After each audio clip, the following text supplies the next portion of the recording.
Hey guys, this is Chrissy at Aiming for Adventure. Here we have, well, what looks like just a bunch of pipe, right?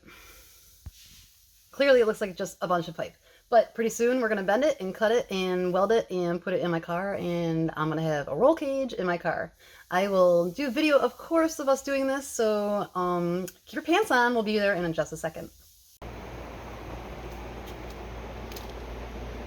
All right, we are getting ready for the roll cage. Cut out the entire door frame. Used to look like that. Thank you, Hacksaw.